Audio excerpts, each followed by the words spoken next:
ناظرین گرامی، آج کی ویڈیو میں ہم بات کریں گے حضرت اسماعیل علیہ السلام کی، جنہوں نے اطاعت، قربانی اور ایمان کی ایک لازوال داستان رقم کی۔ ویڈیو میں ہم آپ کو حضرت اسماعیل علیہ السلام کی پیدائش سے لے کر وفات تک کے تمام واقعات بتائیں گے۔ ویڈیو میں حضرت اسماعیل علیہ السلام کی قربانی کا ذکر بھی کیا جائے گا، اور اس کے ساتھ ساتھ ہم آپ کو یہ بھی بتائیں گے کہ حضور صلی اللہ علیہ وآلہ وسلم قربانی کیسے کرتے تھے۔ لہٰذا آپ سے گزارش ہے کہ ویڈیو کو آخر تک لازمی دیکھیے گا۔ ناظرین، حضرت اسماعیل علیہ السلام کی داستان کو سمجھنے کے لیے ہمیں سب سے پہلے حضرت ابراہیم علیہ السلام کے زمانے کی طرف جانا ہوگا۔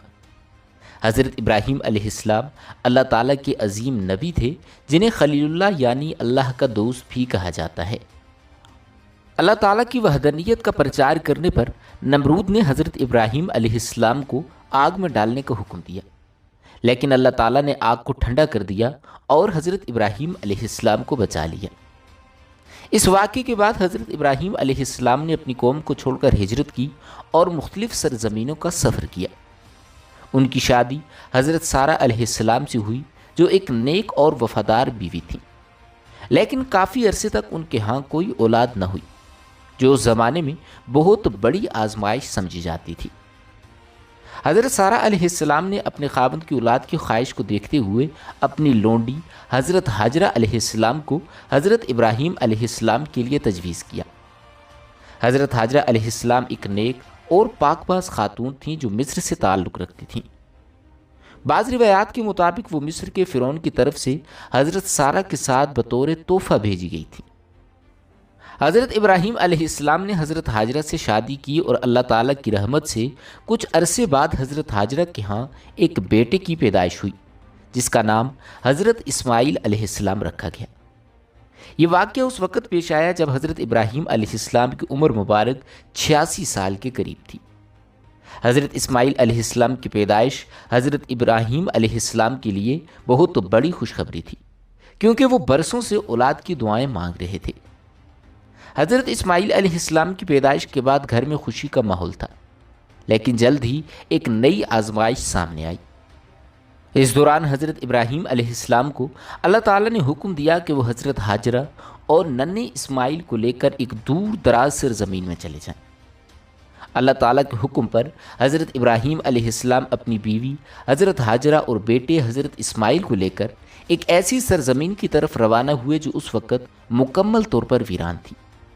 یہ سرزمین آج مکہ مکرمہ کی تھی، جو اس وقت ایک خشک، بنجر اور بے آب و گیا وادی تھی۔ وہاں نہ پانی تھا، نہ درخت، نہ کوئی انسانی آبادی تھی۔ حضرت ابراہیم علیہ السلام نے حضرت ہاجرہ اور ننھے حضرت اسماعیل علیہ السلام کو وہاں چھوڑ دیا، اور ان کے پاس تھوڑا سا پانی اور کھجوریں تھیں، اور آپ واپس گھر چلے گئے۔ حضرت ہاجرہ علیہ السلام نے جب دیکھا کہ حضرت ابراہیم علیہ السلام واپس جا رہے ہیں تو وہ بہت پریشان ہوئی۔ ان سے پوچھا کہ اے ابراہیم، آپ ہمیں اس ویران وادی میں چھوڑ کر کہاں جا رہے ہیں؟ حضرت ابراہیم علیہ السلام نے جواب دیا کہ یہ اللہ تعالیٰ کو حکم ہے، اور وہی ہمارا خیال بھی رکھے گا۔ حضرت ہاجرہ نے پھر پوچھا کہ اللہ تعالیٰ نے آپ کو یہ حکم دیا ہے؟ جب حضرت ابراہیم علیہ السلام نے ہاں میں جواب دیا تو حضرت ہاجرہ نے اطمینان سے کہا، پھر اللہ ہمیں ضائع نہیں کرے گا۔ ناظرین، کچھ دنوں تک حضرت ہاجرہ اور حضرت اسماعیل علیہ السلام اسی وادی میں رہے، لیکن جلد ہی ان کا پانی ختم ہو گیا۔ حضرت اسماعیل علیہ السلام پیاس سے بے حال ہو کر رونے لگے۔ حضرت ہاجرہ اپنے بیٹے کی حالت دیکھ کر بے چین ہو گئیں اور پانی کی تلاش میں دو پہاڑیوں صفا اور مروہ کے درمیان دوڑنے لگیں۔ وہ 7 بار ان دونوں پہاڑیوں کے درمیان دوڑیں، لیکن پانی نہ ملا۔ یہ واقعہ آج حج کے رکن سعی کی بنیاد ہے، جو ہر حاجی صفا اور مروہ کے درمیان 7 چکر لگا کر ادا کرتا ہے۔ آخری بار جب حضرت ہاجرہ علیہ السلام واپس آئیں تو انہوں نے دیکھا کہ اللہ تعالیٰ کی رحمت سے ایک معجزہ ہو چکا تھا۔ حضرت اسماعیل علیہ السلام اپنی ایڑیوں سے زمین رگڑ رہے تھے، اور اسی جگہ سے پانی کا چشمہ پھوٹ پڑا۔ یہ چشمہ آج زمزم کے نام سے جانا جاتا ہے، جو مکہ مکرمہ میں آج بھی موجود ہے اور دنیا بھر کے مسلمانوں کے لیے مقدس پانی سمجھا جاتا ہے۔ حضرت ہاجرہ نے فوراً اس پانی سے اپنے بیٹے کو سیراب کیا اور خود بھی پیاس بجھائی۔ زمزم کے پانی کی وجہ سے اس وادی میں زندگی لوٹ آئی۔ قریبی قبائل جن میں ایک قبیلہ جرہم بھی تھا اس پانی کی طرف متوجہ ہوئے۔ انہوں نے حضرت حاجرہ سے اجازت مانگی کہ وہ اس وادی میں آباد ہو سکیں۔ حضرت حاجرہ نے انہیں اجازت دے دی، لیکن شرط رکھی کہ زمزم کے پانی پر ان کا حق رہے گا۔ یوں مکہ کی وادی میں زندگی کا آغاز ہوا اور حضرت اسماعیل علیہ السلام اس نئی بستی میں پروان چڑھنے لگے۔ حضرت اسماعیل علیہ السلام اسی قبیلے کے ساتھ بڑے ہوئے۔ انہوں نے ان کی زبان سیکھی اور ان کے رسم و رواج کو بھی اپنایا۔ آپ علیہ السلام نہایت خوبصورت، ذہین اور نیک انسان تھے۔ جوانی میں آپ نے جرہم قبیلے کی ایک لڑکی سے شادی کر لی۔ ناظرین گرامی، یہ تمام تر واقعات ایک طرف، لیکن حضرت اسماعیل علیہ السلام کی زندگی کا سب سے اہم واقعہ قربانی کی داستان ہے، جو اللہ تعالیٰ کی اطاعت اور فرمانبرداری کی عظیم مثال ہے۔ جب حضرت اسماعیل علیہ السلام تقریباً 13 سال کے ہو گئے تو حضرت ابراہیم علیہ السلام کو اللہ تعالیٰ کی طرف سے ایک خواب میں حکم ملا کہ وہ اپنے بیٹے کو قربان کر دیں۔ چونکہ انبیاء کے خواب وہی ہوتے ہیں، اسی لیے حضرت ابراہیم علیہ السلام نے اسے اللہ تعالیٰ کا حکم سمجھا۔ آپ علیہ السلام نے اپنے بیٹے سے کہا کہ اے میرے بیٹے، میں نے خواب میں دیکھا ہے کہ میں تجھے قربان کر رہا ہوں، اب بتا تیری کیا رائے ہے؟ حضرت اسماعیل علیہ السلام نے بغیر کسی ہچکچاہٹ کے جواب دیا کہ اے میرے والد، جو آپ کو حکم دیا گیا ہے اسے پورا کیجیے، انشاءاللہ آپ مجھے صبر کرنے والوں میں سے پائیں گے۔ یہ جواب حضرت اسماعیل علیہ السلام کی اللہ تعالیٰ پر کامل یقین اور اطاعت کی علامت ہے۔ حضرت ابراہیم علیہ السلام نے اپنے بیٹے کو زمین پر لٹایا اور ان کی پیشانی کو نیچے کیا تاکہ قربانی کی جا سکے، لیکن جیسے ہی انہوں نے چھری چلائی، اللہ تعالیٰ نے اپنی قدرت سے چھری کو کند کر دیا اور حضرت اسماعیل علیہ السلام کی جگہ ایک مینڈا رکھ دیا۔ اللہ تعالیٰ نے فرمایا کہ اے ابراہیم، تو نے اپنا خواب سچ کر دکھایا اور ہم نیکوکاروں کو اسی طرح سے جزا دیتے ہیں۔ ناظرین، یہ واقعہ آج عید الاضحیٰ کی بنیاد ہے، جو ہر سال دنیا بھر کے مسلمان حضرت ابراہیم علیہ السلام اور حضرت اسماعیل علیہ السلام کی اس عظیم قربانی کی یاد میں مناتے ہیں۔ ناظرین گرامی، حضرت اسماعیل علیہ السلام کی زندگی میں ہونے والے دوسرے اہم واقعات کا بھی ذکر کیا جائے گا، لیکن اس سے پہلے یہاں پر آپ کو یہ بتاتے ہیں کہ ہمارے پیارے نبی حضور صلی اللہ علیہ وآلہ وسلم حضرت اسماعیل علیہ السلام کی یاد میں عید الاضحیٰ کے دن قربانی کیسے کرتے تھے۔ ناظرین، ہمارے پیارے نبی حضور صلی اللہ علیہ وآلہ وسلم کی زندگی کا ہر فعل ہمارے لیے رہنما اصول ہے۔ عید الاضحیٰ، جو حضرت ابراہیم علیہ السلام اور حضرت اسماعیل علیہ السلام کی عظیم قربانی کی یاد میں منائی جاتی ہے، کا طریقہ کار بھی انہوں نے اپنی سنت کے ذریعے قائم کیا۔ حضور صلی اللہ علیہ وآلہ وسلم نے اس دن کو اپنی امت کے لیے ایک خوشی اور عبادت کا دن بنایا۔ آپ صلی اللہ علیہ وآلہ وسلم نے عید الاضحیٰ کو اس طرح منایا کہ اس میں اللہ تعالیٰ کی یاد، قربانی اور برادری کا جذبہ شامل کیا۔ ان کی زندگی میں عید الاضحیٰ کا طریقہ کار آج بھی مسلمانوں کے لیے سنت ہے، جو ہر سال اس دن کو مناتے وقت اس کا اتباع کرتے ہیں۔ ناظرین، حضور صلی اللہ علیہ وآلہ وسلم عید الاضحیٰ کے دن کی تیاری چند دن پہلے ہی شروع کر دیتے تھے۔ حج کے آخری دنوں میں وہ اپنے صحابہ کو قربانی کے جانوروں کی خریداری اور ان کی دیکھ بھال کے بارے میں ہدایات فرماتے۔ آپ صلی اللہ علیہ وآلہ وسلم خود بھی اپنے گھر قربانی کے جانوروں کی تیاری کا اہتمام کرتے، جیسا کہ اونٹ، گائے یا بکری، جو اس وقت کے معیارات کے مطابق ہوتے تھے۔ عید کے دن صبح سویرے اٹھنے سے پہلے آپ صلی اللہ علیہ وآلہ وسلم غسل فرماتے، جو سنت کے مطابق صفائی اور پاکیزگی کی علامت ہے۔ پھر آپ صلی اللہ علیہ وآلہ وسلم اپنے بہترین کپڑے پہنتے، جو عام طور پر سفید یا صاف ستھرے کپڑے ہوتے، کیونکہ سفید رنگ آپ صلی اللہ علیہ وآلہ وسلم کے پسندیدہ رنگوں میں سے تھا۔ آپ اپنے دانتوں پر مسواک کرتے اور خوشبو لگاتے تاکہ عید کی خوشی اور عبادت کے لیے مکمل طور پر تیار ہو جائیں۔ عید الاضحیٰ کا دن صبح کے وقت عید کی نماز کے ساتھ شروع ہوتا تھا، جو حضور صلی اللہ علیہ وآلہ وسلم نے مدینہ منورہ میں قائم کی۔ آپ صلی اللہ علیہ وآلہ وسلم اپنے گھر سے باہر نکلتے اور پیدل یا سواری کے ذریعے عیدگاہ کی طرف روانہ ہوتے۔ ایک حدیث میں ہے کہ وہ ایک راستے سے جاتے اور واپسی پر دوسرے راستے سے آتے، تاکہ زیادہ سے زیادہ لوگوں سے ملاقات ہو اور انہیں دعائیں دی جا سکیں۔ عیدگاہ میں پہنچ کر آپ صلی اللہ علیہ وآلہ وسلم لوگوں کے ساتھ کھڑے ہو کر 2 رکعت عید کی نماز ادا فرماتے۔ نماز کے بعد آپ صلی اللہ علیہ وآلہ وسلم خطبہ دیتے، جس میں قربانی کی اہمیت، اللہ تعالیٰ کی اطاعت اور غریبوں کی مدد کی ترغیب دی جاتی۔ وہ فرمایا کرتے جس شخص کے پاس قربانی کے لیے جانور ہے وہ اسے قربان کرے، کیونکہ یہ ہمارے لیے سنت ہے۔ ناظرین، حضور صلی اللہ علیہ وآلہ وسلم کی زندگی کا اہم حصہ قربانی تھی، جو عید الاضحیٰ کے دن ادا کی جاتی تھی۔ وہ خود بھی قربانی کرتے اور اس عمل کو بڑی عقیدت اور احترام کے ساتھ انجام دیتے۔ آپ صلی اللہ علیہ وآلہ وسلم نے اپنی زندگی کی آخری عید الاضحیٰ تک یہ سنت جاری رکھی۔ قربانی کے دن آپ صلی اللہ علیہ وآلہ وسلم اپنے جانوروں جیسا کہ بکری، اونٹ یا گائے کو خود منتخب کرتے۔ روایات کے مطابق آپ صلی اللہ علیہ وآلہ وسلم نے اپنی زندگی میں ہمیشہ بہترین جانوروں کو قربان کیا جو صحت مند اور مکمل ہوتے تھے، کیونکہ یہ اللہ تعالیٰ کے لیے دی جانے والی نذر تھی۔ وہ قربانی سے پہلے جانوروں کے سر کے بالوں کو ہلکا سا کاٹتے اور اس کی تعریف کرتے، کیونکہ یہ سنت کا حصہ تھا۔ ناظرین، حضرت علی کرم اللہ وجہ الکریم سے روایت ہے کہ حضور صلی اللہ علیہ وآلہ وسلم نے اپنی زندگی میں ایک موقع پر 100 اونٹوں کی قربانی کی، جو ان کی عظیم سخاوت اور اللہ تعالیٰ کی خوشنودی کے لیے ان کی محبت کی علامت تھی۔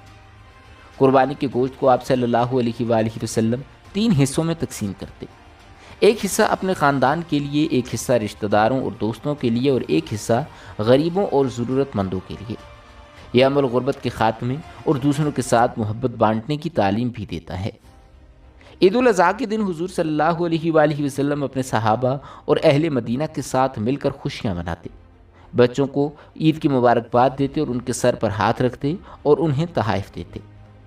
عید کے دن آپ صلی اللہ علیہ وآلہ وسلم کا گھر خوشیوں سے گونجتا، جہاں ان کی اہلیہ اور بچوں کے ساتھ مل کر دعائیں کی جاتی۔ حضور صلی اللہ علیہ وآلہ وسلم کی زندگی کی آخری عید 10 ذو الحجہ 10 ہجری کو منائی گئی، جو ان کی وفات سے چند ماہ پہلے تھی۔ اس دن بھی آپ صلی اللہ علیہ وآلہ وسلم نے اپنی سنت کو برقرار رکھا۔ آپ صلی اللہ علیہ وآلہ وسلم عید کی نماز کے لیے گئے، خطبہ دیا اور پھر قربانی کی۔ اس بار آپ صلی اللہ علیہ وآلہ وسلم نے 63 بکریوں کی قربانی کی، جو ان کی عمر کے برابر تھی، کیونکہ وہ اس وقت 63 سال کے تھے۔ یہ ایک عظیم جذبہ تھا جو ان کی زندگی کے اختتام تک ان کے خلوص اور اللہ تعالیٰ کی محبت کو ظاہر کرتا ہے۔ قربانی کے بعد آپ صلی اللہ علیہ وآلہ وسلم نے اپنے بال اور داڑھی کو تراش کر چھوٹا کیا، جو سنت کے مطابق عید کے دن کی جاتی ہے۔ آپ اپنے گھر والوں اور صحابہ کے ساتھ کھانا کھاتے اور خوشی مناتے۔ ناظرین، حضور صلی اللہ علیہ وآلہ وسلم نے ارشاد فرمایا، جو شخص عید کے دن قربانی کرتا ہے اس کے گھر میں سال بھر تک برکت رہتی ہے۔ ناظرین، حضور صلی اللہ علیہ وآلہ وسلم کی وفات بعض روایات کے مطابق 12 یا پھر 11 ربیع الاول سن 11 ہجری کو ہوئی، جو عید الاضحیٰ کے چند ماہ بعد تھی، لیکن ان کی سنت کو صحابہ نے آگے بڑھایا۔ حضرت ابوبکر صدیق رضی اللہ تعالیٰ عنہ، حضرت عمر فاروق رضی اللہ تعالیٰ عنہ اور دیگر خلفاء نے ان کے طریقہ کار کو برقرار رکھا اور آج تک یہ سنت قائم ہے۔ عید الاضحیٰ نبی کریم صلی اللہ علیہ وآلہ وسلم کی اس تعلیم کی یادگار ہے کہ اللہ تعالیٰ کی خوشنودی کے لیے ہر قربانی قابل قبول ہے۔ ناظرین گرامی، یہ تھا طریقہ کار حضور صلی اللہ علیہ وآلہ وسلم کی قربانی کا۔ اب ہم آپ کو حضرت اسماعیل علیہ السلام کی شادی کا مکمل واقعہ سنائیں گے۔ ناظرین گرامی، جیسا کہ شروع میں بیان ہو چکا ہے کہ حضرت اسماعیل علیہ السلام حضرت ابراہیم علیہ السلام کے بڑے بیٹے تھے، جو حضرت ہاجرہ رضی اللہ تعالی عنہا کے بطن سے پیدا ہوئے تھے، اور حضرت ابراہیم علیہ السلام نے اللہ تعالیٰ کے حکم سے آپ اور آپ کی والدہ کو مکہ میں چھوڑ دیا تھا۔ حضرت اسماعیل علیہ السلام اسی جگہ پلے بڑے اور جوان ہوئے۔ اسی قبیلے سے آپ علیہ السلام نے شادی بھی کر لی۔ حضرت ابراہیم علیہ السلام کا ایک مرتبہ مکہ کی زیارت کے لیے جانا ہوا۔ آپ جب حضرت اسماعیل علیہ السلام کے گھر پر آئے تو آپ گھر موجود نہ تھے، تو وہ اپنے بیٹے کے گھر گئے۔ اس وقت حضرت اسماعیل علیہ السلام کی شادی ہو چکی تھی اور ان کی بیوی گھر میں موجود تھی۔ حضرت ابراہیم علیہ السلام نے ان سے چند سوالات کیے۔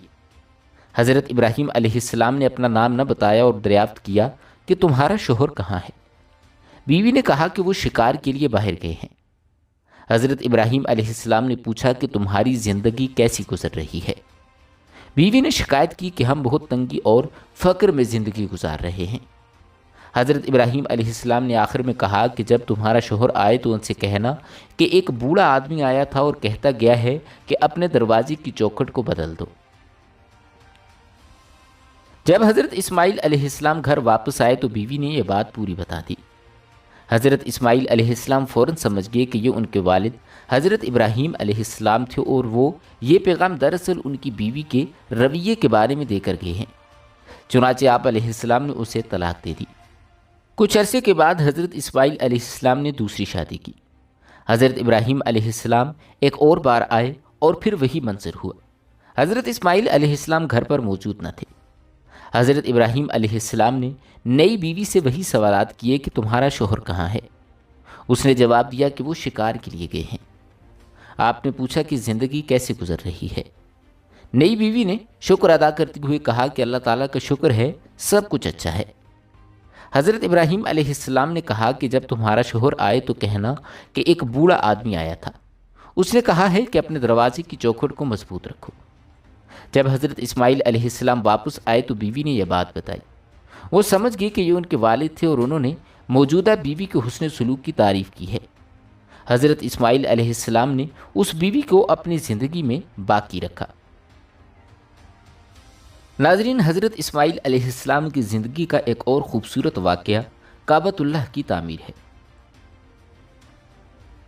حضرت ابراہیم علیہ السلام نے کعبہ کی جو تعمیر کی وہ اسلامی تاریخ کا ایک نہایت مقدس اور روحانی واقعہ ہے۔ یہ تعمیر اللہ تعالیٰ کے حکم سے ہوئی اور حضرت ابراہیم علیہ السلام نے اپنے بیٹے حضرت اسماعیل علیہ السلام کے ساتھ مل کر یہ عظیم فریضہ انجام دیا۔ حضرت ابراہیم علیہ السلام کو اللہ تعالیٰ نے خواب میں حکم دیا کہ وہ ایک ایسا گھر بنائیں جو صرف اللہ تعالیٰ کی عبادت کے لیے ہو۔ اس گھر کو بیت اللہ یعنی اللہ تعالیٰ کا گھر کہا جائے گا اور یہ قیامت تک کے لیے عبادت کا مرکز ہوگا۔ قرآن مجید فرقان حمید میں یوں بیان ہوا ہے، اور جب ہم نے ابراہیم کو بیت اللہ کی جگہ بتائی تو کہا کہ میرے ساتھ کسی کو شریک نہ کرنا۔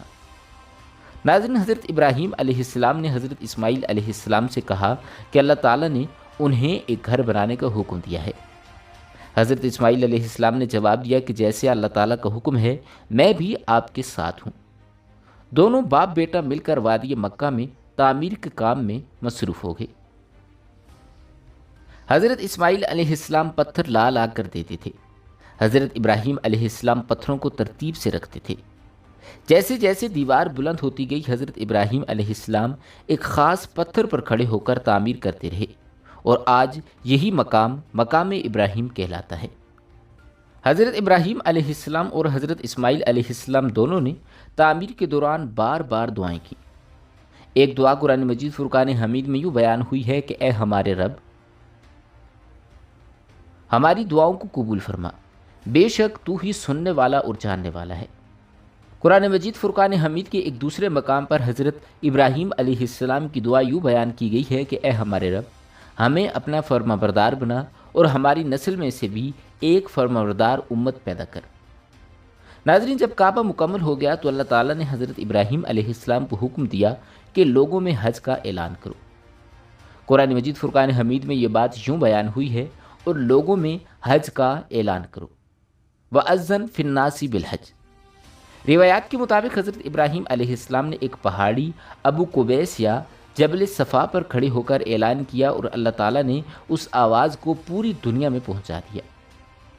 اس وقت کعبہ کی تعمیر سادہ تھی، بغیر چھت کے، شکل مستطیل نما تھی، دروازہ زمین سے قریب تھا۔ بعد میں قریش نے رسول اللہ صلی اللہ علیہ وآلہ وسلم کی جوانی میں اس کو دوبارہ تعمیر کیا۔ ناظرین، حضرت اسماعیل علیہ السلام کی نبوت اور دعوت توحید کا پہلو ان کی زندگی کا سب سے اہم اور بابرکت حصہ ہے۔ قرآن مجید فرقان حمید میں حضرت اسماعیل علیہ السلام کو اللہ تعالیٰ کا نبی اور رسول کہا گیا ہے، اور ان کی دعوت خالص توحید، نماز، زکوٰۃ، صبر اور اطاعت پر مبنی تھی۔ اللہ تعالیٰ نے حضرت اسماعیل علیہ السلام کو نبی بنایا۔ قرآن مجید فرقان حمید میں یوں بیان ہوا ہے، اور کتاب یعنی قرآن میں اسماعیل کو یاد کرو، بے شک وہ وعدے کے سچے رسول اور نبی تھے۔ یہ آیت صاف طور پر حضرت اسماعیل علیہ السلام کی نبوت اور رسالت کی گواہی دیتی ہے۔ ناظرین، حضرت اسماعیل علیہ السلام اللہ تعالیٰ کے وہ نبی تھے جو اللہ کے پیغام کو لوگوں تک پہنچانے والے اور اللہ کی طرف سے ہدایت دینے والے تھے۔ ان کی رسالت کا بنیادی علاقہ مکہ اور اس کے اطراف کے قبائل تھے۔ حضرت اسماعیل علیہ السلام نے اپنی نبوت کے ذریعے لوگوں کو توحید کی دعوت دی، شرک سے منع کیا اور اللہ تعالیٰ کی عبادت کی طرف بلایا۔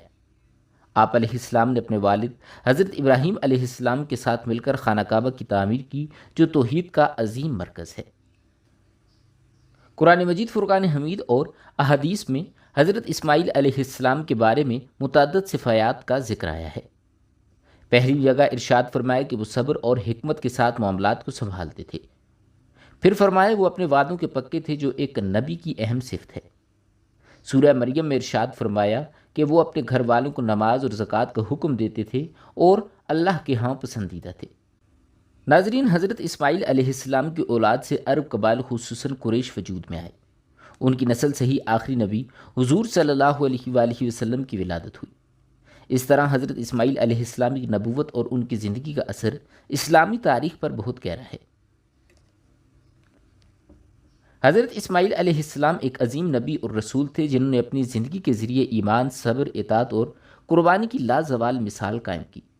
ان کی نبوت کا مرکزی پیغام توحید، اللہ کی عبادت اور نیک کردار تھا۔ خانہ کعبہ کی تعمیر، زمزم کا معجزہ اور قربانی کا واقعہ ان کی زندگی کے اہم پہلو ہیں، جو آج بھی ہر مومن کے لیے مشعل راہ ہیں۔ ان کی نسل سے آنے والے نبی کریم صلی اللہ علیہ وآلہ وسلم نے ان کی دعوت کو عالمگیر بنایا۔ ناظرین، روایات میں آتا ہے کہ حضرت اسماعیل علیہ السلام نے طویل عمر پائی۔ بعض روایات کے مطابق آپ کی عمر 130 سے 137 سال کے درمیان تھی۔ آپ علیہ السلام نے مکہ مکرمہ میں وفات پائی۔ روایات کے مطابق آپ کو کعبہ کے ساتھ متصل مقام حتیم میں دفن کیا گیا، جہاں بعد میں حضرت حاجرہ رضی اللہ تعالی عنہا بھی دفن ہوئی۔ آپ کی نسل سے کئی عرب قبائل پیدا ہوئے۔ ناظرین، حضرت اسماعیل علیہ السلام کی نبوت دینی ابراہیمی کی بنیاد پر تھی۔ توحید، نماز، زکوٰۃ، اخلاق اور صبر کی تعلیم پر مشتمل تھی۔ آپ کی دعوت مکہ اور عرب کے ابتدائی قبائل میں اللہ کے دین کی بنیاد بنی۔ آپ کی زندگی امت مسلمہ کے لیے صبر، اطاعت اور اخلاص کا اعلیٰ نمونہ ہے۔ جی تو ناظرین گرامی، یہ تھی ہماری آج کی ویڈیو۔ امید کرتے ہیں کہ آپ کو ہماری یہ ویڈیو ضرور پسند آئی ہوگی۔ اسی طرح کی مزید معلوماتی ویڈیوز دیکھنے کے لیے ہمارے چینل کو سبسکرائب کیجیے۔ بہت جلد ایک نئی ویڈیو کے ساتھ ملتے ہیں، تب تک کے لیے اپنا خیال رکھیے گا۔ اللہ تعالیٰ آپ کا حامی و ناصر ہو۔